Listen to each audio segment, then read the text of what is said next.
ওদের পাতা ফাঁদে রাস্তায় নামতে হবে না, বাড়িতে বসে আপনারা ধর্ম পালন করুন। গরমেও যদি আজকে তাজিয়া বেরোয় তখন উনি এটা বলতে পারবেন তো সংখ্যালঘু কমিউনিটি না ঘরে ঢুকে বেঁধে পেটাবে।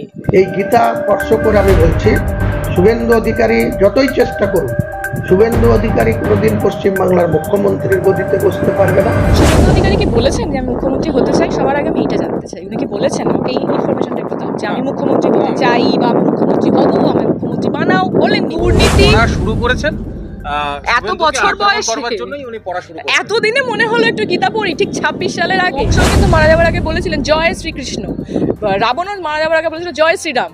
ওদিকে যখন হিরণ্যকশিপুকে নারায়ণ মানে অবতার হিসেবে, নৃসিংহ অবতার হিসেবে বধ করলেন, তখন উনিও কিন্তু হরিনাম করেছিলেন, তখন নারায়ণের নাম করেছিলেন। কাজেই ওই এখন সেই মরার আগে হরিনাম করে কোনো লাভ নেই। 26-এর আগে মানুষ এই ছলচাতুরি ধরতে পারছে, বস এরকম করলে হবে না। আপনাকে ঠিকঠাকভাবে রাজনীতিটা বুঝতে হবে। মানে আমি খুবই ছোট মানুষ, আপনাকে রাজনীতি বোঝানোর বই, কিন্তু এই বাচ্চাদের মতো কাজগুলো যে আপনি করছেন, যে গীতায় হাত থেকে যাহা বলিব সত্য বলিব, সত্য বই মিথ্যা বলিব না, ওগুলো তো ঠিক আছে, কিন্তু আপনি গীতা নিয়ে এই নাটকটা না করলেও পারতেন। বিশ্বাস করুন খাচ্ছে না। এখন বর্তমান যা প্রেক্ষাপট, একটু অন্য কিছু ভাবুন। এই মৌলবাদী আক্রমণ, গীতা চুয়ে কথা বলা বা গীতা নিয়ে কথা বলা, এগুলো খাটবে না। একটু গঠনমূলক রাজনীতিটা করুক ঠিকঠাকভাবে, তাহলে দেখবেন সত্যিই ভোট পাবেন। এই পাগলামিগুলো করবেন।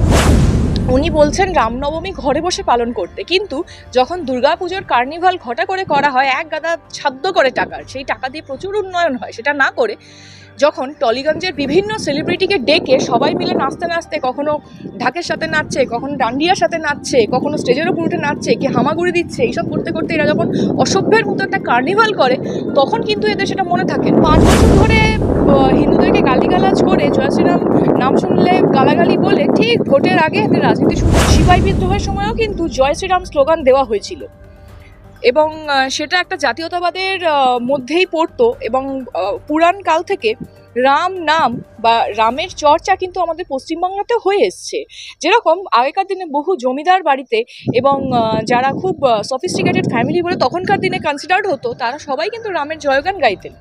যার জন্যে একটা কথা না বললেই পারছি না, রামকৃষ্ণ পরমহংসদেব, তার বাড়ি কিন্তু কুল দেবতা ছিলেন শ্রীরামচন্দ্র, রঘুবীর। যেটা উনি করছেন, ওনাকে এই সমস্ত কথা আপনারা মাইন্ড করবেন না, ক্ষমা করে দিন। সব ভুলভাল কথা অনেক বলতে থাকে। এখন 26 আসছে, এরকম প্রচুর কথার সম্মুখীন আমাদের হতে হবে, কারণ আমাদের পশ্চিমবঙ্গে গঠনমূলক রাজনীতি হচ্ছে না। যেটা হচ্ছে একটা বাঁদরামি এবং একটা অসভ্যতামির রাজনীতি চলছে। যারা নিজেদেরকে সো কল্ড সেকুলার বলেন, আমি বলছি রহিমে যদি অসুবিধা না থাকে, রামে কিসে এত অ্যালার্জি বলুন? মূল কংগ্রেস, আজকে আমরা যে সরকার দেখছি, this is the extension of CPMism. হ্যাঁ, কারণ সিপিএম কিন্তু ফার্স্ট এই সেকুলার শব্দটাকে ওরা অপব্যবহার করে এবং মানুষের মধ্যে সেকুলারের নামে একটা নাস্তিকতার প্রবণতা ঢুকিয়ে দেয়। যার জন্য আজকে একটা ট্রেন্ডে মানুষ গা ভাসায় যে আই এম দ্য সেকুলার। তুমি আসল মানে জিজ্ঞেস করো, আর্ধেক লোক আমি হলফ করে বলতে পারি সেকুলারিজমের মানেই বোঝে না। সেকুলারিজমের একটা প্রপার তো মানে আছে। আজকে যারা নিজেদেরকে সেকুলার বলে দাবি করে, তুমি দেখো লুকিয়ে লুকিয়ে এরাই কিন্তু ঘরে গৃহপ্রবেশ থেকে শুরু করে ছেলের অন্নপ্রাশন বা মেয়ের অন্নপ্রাশন বা ছেলের পৈতে বিয়ে সমস্ত করে পুরুতমশাই ডেকে। এদেরকে কি তুমি সেকুলার বলবে? মুখে বলছি I am the secular, but বাইরে এই ঘরের ভেতরে গিয়ে পুরুতমশাই মন্ত্রটা পড়ুন তো ঠিক করে হচ্ছে না।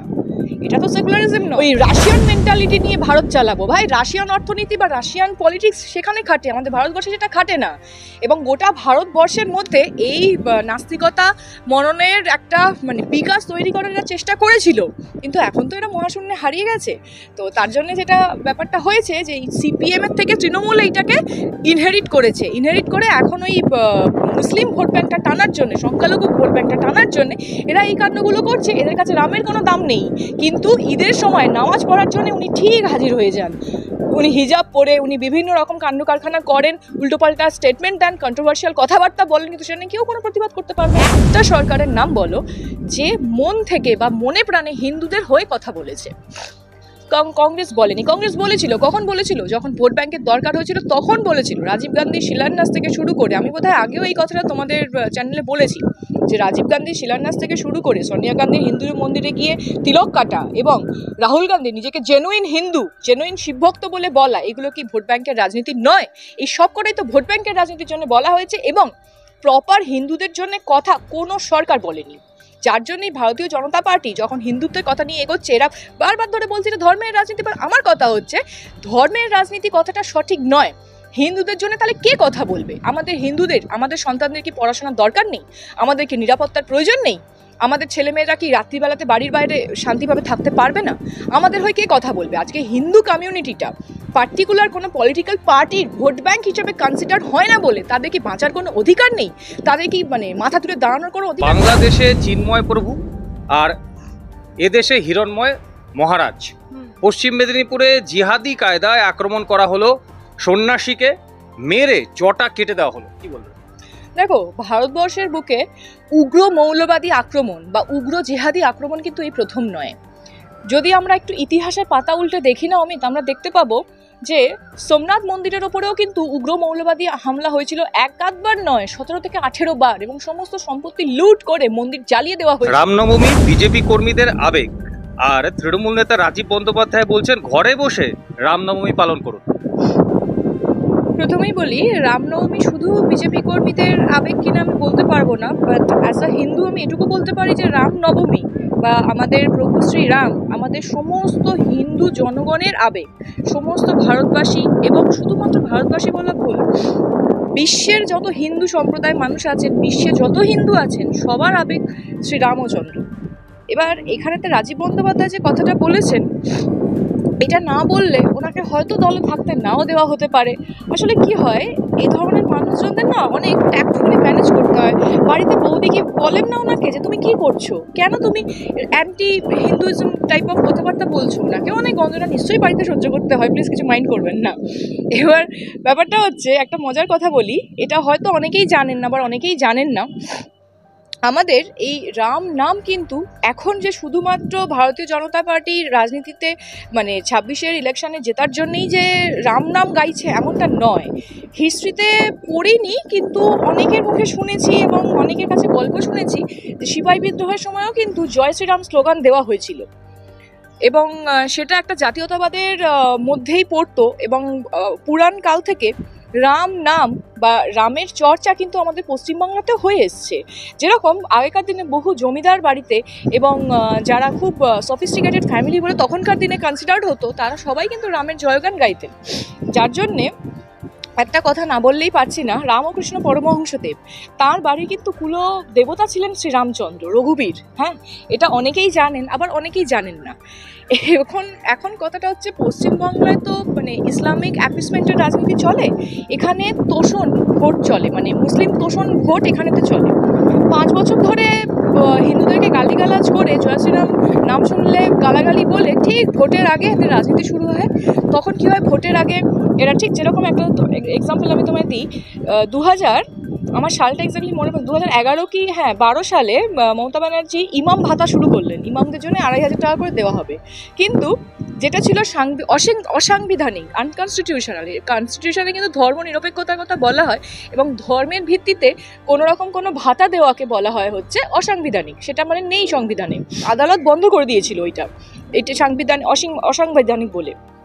এবার যেটা হলো 2021 সালে ঠিক ভোটের আগে উনি তখন পুরোহিতদের জন্যও ভাতা দেওয়া শুরু করলেন, কিন্তু ওই ইমাম ভাতা যেটা আদালত বন্ধ করে দিয়েছিল, ওইটা কিন্তু তখন আরও ট্যাক্টফুলি উনি যেটা করলেন, তখন ওই ওয়াকফ সম্পত্তির মাধ্যমে, মানে ওয়াকফ কিছু একটা ছিল, সেইটার মাধ্যম দিয়ে উনি জিনিসটাকে ঘুরিয়ে ইমামদেরকে দিলেন, যাতে সেটাও বন্ধ না হয়। কাজেই তখন উনি তোষণের রাজনীতিটা কিন্তু চালু রাখলেন ভোট ব্যাংকটাকে মেনটেন করার জন্য, প্লাস 21 সালে হিন্দু ভোট ব্যাংকটা টানার জন্য উনি এই কাজটাও করেছিলেন। তো সেই জন্যই কথাটা বারবার ঘুরে ফিরে বলবো, আমাদের পশ্চিমবঙ্গে তোষণের রাজনীতি চলে আসছে এবং ইসলামিক অ্যাপিসমেন্টের রাজনীতি ভীষণ স্ট্রং। আর রাজীব বন্দ্যোপাধ্যায় যেটা বলছেন, এই প্রসঙ্গে একটা কথা খুব বলাটা দরকার, সেটা হচ্ছে আজকে উনি বলছেন রামনবমী ঘরে বসে পালন করতে, কিন্তু যখন দুর্গাপুজোর কার্নিভাল ঘটা করে করা হয়, এক গাদা ছাদ্য করে টাকার, সেই টাকা দিয়ে প্রচুর উন্নয়ন হয়, সেটা না করে যখন টলিগঞ্জের বিভিন্ন সেলিব্রিটিকে ডেকে সবাই মিলে নাচতে নাচতে, কখনো ঢাকের সাথে নাচছে, কখনো ডান্ডিয়ার সাথে নাচছে, কখনো স্টেজের ওপর উঠে নাচছে, কি হামাগুড়ি দিচ্ছে, এইসব করতে করতে এরা যখন অসভ্যের মতো একটা কার্নিভাল করে, তখন কিন্তু এদের সেটা মনে থাকে না। ইনফ্যাক্ট মহরমেও যদি আজকে তাজিয়া বেরোয়, তখন ইনি এটা বলতে পারবেন তো, সংখ্যালঘু কমিউনিটি না ঘরে ঢুকে বেঁধে পেটাবে, এইটুকু আমি বলে রাখলাম। সেটা কিন্তু উনি করতে পারবেন না, সেই জন্যই বললাম এটা যেটা উনি করছেন, ওনাকে এই সমস্ত কথা আপনারা মাইন্ড করবেন না, ক্ষমা করে দিন। ওসব ভুলভাল কথা অনেক বলতে থাকে, এখন 26 আসছে, এরকম প্রচুর কথা সম্মুখীন আমাদের হতে হবে, কারণ আমাদের পশ্চিমবঙ্গে গঠনমূলক রাজনীতি হচ্ছে না, যেটা হচ্ছে একটা বাঁদরামি এবং একটা অসভ্যতামির রাজনীতি চলছে। আমি বলছি, যারা নিজেদেরকে সো কল্ড সেকুলার বলেন, আমি বলছি রহিমে যদি অসুবিধা না থাকে, রামে কিসে এত অ্যালার্জি বলুন তো? ওইটাই তো কারণ, রহিমের রাজনীতি করে ভোট ব্যাংকটা লুটতে চায়। এবং একটা কথা আমি তোমায় বলি, এই জিনিস কিন্তু তৈরি করেছে হচ্ছে সেই বামফ্রন্ট সময়, মানে বামফ্রন্ট জমানা থেকে। একটা কথা ভুলে গেলে চলবে না, যে তৃণমূল কংগ্রেস আজকে আমরা যে সরকার দেখছি, this is the extension of CPMism. হ্যাঁ, কারণ সিপিএম কিন্তু ফার্স্ট এই সেকুলার শব্দটাকে ওরা অপব্যবহার করে এবং মানুষের মধ্যে সেকুলারের নামে একটা নাস্তিকতার প্রবণতা ঢুকিয়ে দেয়, যার জন্য আজকে একটা ট্রেন্ডে মানুষ গা ভাসায় যে আই এম দ্য সেকুলার। তুমি আসল মানে জিজ্ঞেস করো, অর্ধেক লোক আমি হলফ করে বলতে পারি সেকুলারিজমের মানেই বোঝে না।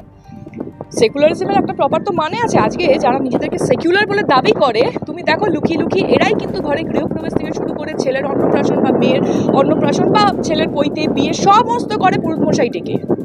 এদেরকে কি তুমি সেকুলার বলবে? মুখে বলছি I am the secular, but বাইরে এই ঘরে ভেতরে গিয়ে পুরুষ মশাই মন্ত্রটা পড়ুন তো ঠিক করে হচ্ছে না। এটা তো সেকুলারিজম নয়। তাদের ওয়াইফেরাও, যাদের কথা বলছেন আপনি, তাদের ওয়াইফেরাও দিন রাত ভগবানের সামনে পড়ে রয়েছেন। হ্যাঁ, সেটাই তো বলছি, এগুলো হচ্ছে ভণ্ড সেকুলারিজম। আজকে যে যাদবপুরেতে বলা হয় মাওবাদী স্টুডেন্ট, ঠিক আছে, সামনে থাকাটা কোনো অন্যায় নয়, কিন্তু স্বীকার না করাটা অবশ্যই। আমি মুখে এক মনে এক করবো কেন? যদি ক্ষমতা থাকে, সাহস থাকে, বলো যে নো আই এম হিন্দু। আজকে একটা কথা বলি, এই যে তুমি বললে রাম রহিমের কথা, সিপিআইএম এর আমল থেকে কেন মাথাটা গরম হয় বলছি। কথাটা হচ্ছে, এই সিপিআইএম এর লোকগুলো কি করেছিল, এরা জনগণের মধ্যে একটা নাস্তিকতার বার্তা তো অবশ্যই ঢুকিয়েছিল, তার সাথে এরা যেটা করেছিল সেটা হচ্ছে যে ওই রাশিয়ান মেন্টালিটি নিয়ে ভারত চালাবো। ভাই, রাশিয়ান অর্থনীতি বা রাশিয়ান পলিটিক্স সেখানে খাটে, আমাদের ভারতবর্ষে সেটা খাটে না। এবং গোটা ভারতবর্ষের মধ্যে এই নাস্তিকতা মননের একটা মানে বিকাশ তৈরি করার চেষ্টা করেছিল, কিন্তু এখন তো এরা মহাশূন্যে হারিয়ে গেছে। তো তার জন্য যেটা ব্যাপারটা হয়েছে যে এই সিপিএম এর থেকে তৃণমূল এইটাকে ইনহেরিট করেছে। ইনহেরিট করে এখন ওই মুসলিম ভোট ব্যাংকটা টানার জন্য, সংখ্যালঘু ভোট ব্যাংকটা টানার জন্য এরা এই কাণ্ডগুলো করছে। এদের কাছে রামের কোনো দাম নেই, কিন্তু ঈদের সময় নামাজ পড়ার জন্য উনি ঠিক হাজির হয়ে যান। উনি হিজাব পরে উনি বিভিন্ন রকম কাণ্ড কারখানা করেন, উল্টোপাল্টা স্টেটমেন্ট দেন, কন্ট্রোভার্সিয়াল কথাবার্তা বলেন, কিন্তু সেটা নিয়ে কেউ কোনো প্রতিবাদ করতে পারবে না। প্রতিবাদ করলেই তখন আমাদের অনেক কিছু ফেস করতে হয়। একে ঈদের নামাজ, সেখানে রাজনীতি করছেন, এবং রাজনীতি করতে গিয়ে অন্য একটি ধর্মকে, হিন্দু ধর্মকে আঘাত করে তিনি বললেন, বিজেপি जो करता है वो गंदा धर्म है। এই প্রসঙ্গে একটা কথা বলি, যবে থেকে আমাদের দেশ স্বাধীন হয়েছে 1947 সালে 15ই আগস্ট, তারপর থেকে একটা সরকারের নাম বলো যে মন থেকে বা মনে প্রাণে হিন্দুদের হয়ে কথা বলেছে।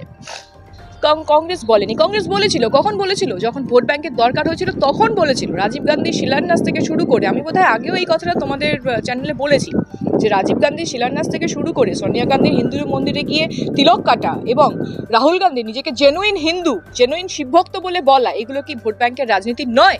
এই সব কটাই তো ভোট ব্যাংকের রাজনীতির জন্য বলা হয়েছে, এবং প্রপার হিন্দুদের জন্য কথা কোনো সরকার বলেনি।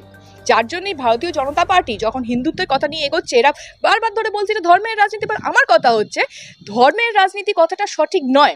হিন্দুদের জন্য তাহলে কে কথা বলবে? আমাদের হিন্দুদের, আমাদের সন্তানদের কি পড়াশোনার দরকার নেই? আমাদের কি নিরাপত্তার প্রয়োজন নেই? আমাদের ছেলেমেয়েরা কি রাত্রিবেলাতে বাড়ির বাইরে শান্তিভাবে থাকতে পারবে না?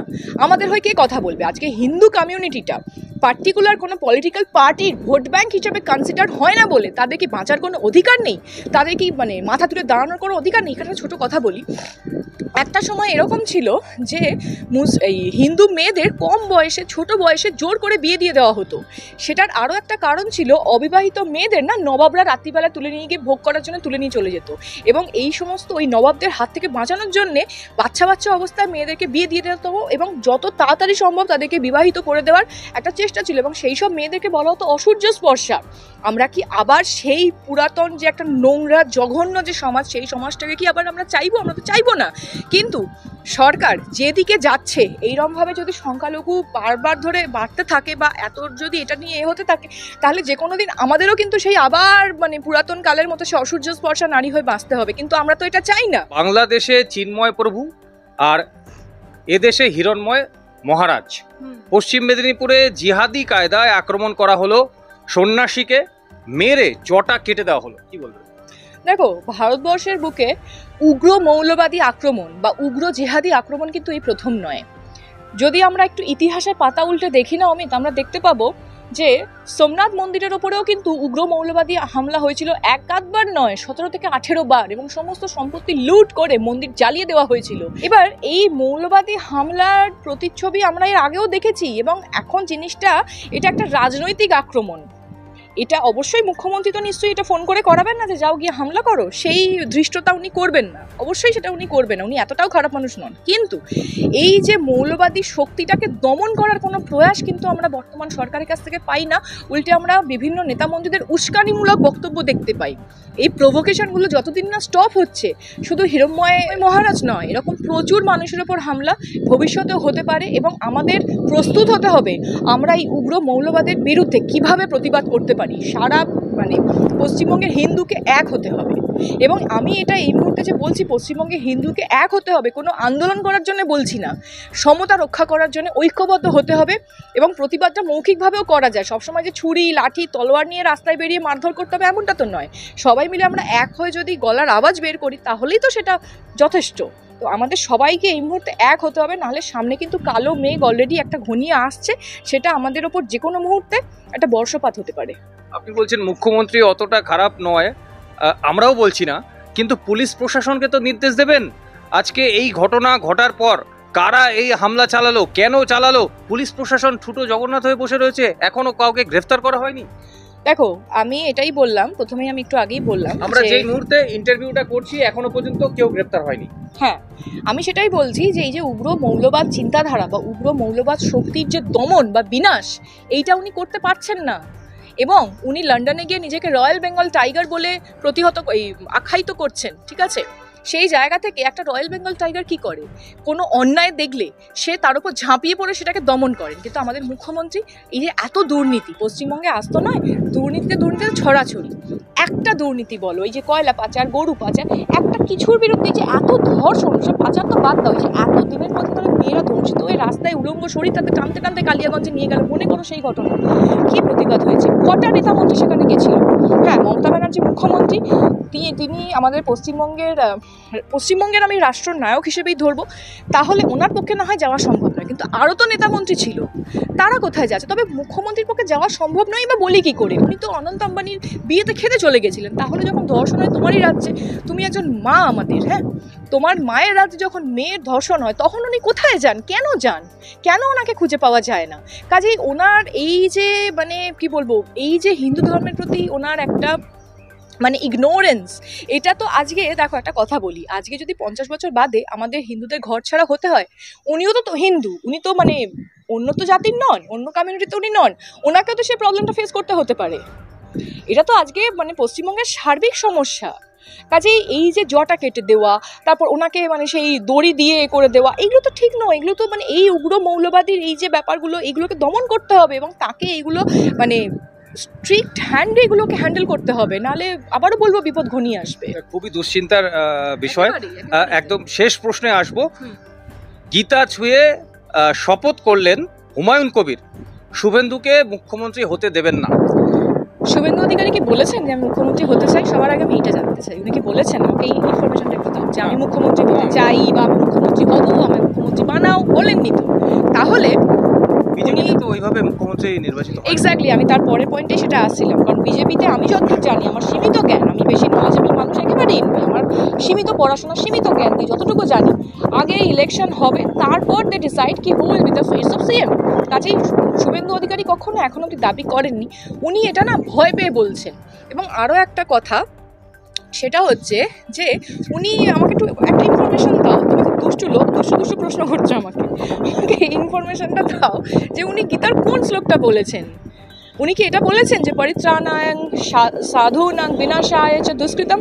এই কথাটা তো সেই সব মানুষদের জন্য প্রযোজ্য যারা দুর্নীতি শুরু করেছেন, এত বছর বয়সে, এতদিনে মনে হলো একটু গীতা পড়ি, ঠিক 26 সালের আগে।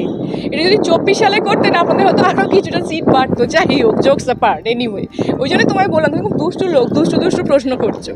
এবার সমস্যাটা হচ্ছে গীতা শুধু পড়লেই হলো না, গীতার সার মর্ম বুঝতে হয়। একটা কথা জানো তো, কংসও কিন্তু মারা যাওয়ার আগে বলেছিলেন জয় শ্রীকৃষ্ণ, রাবণও মারা যাওয়ার আগে বলেছিল জয় শ্রীরাম।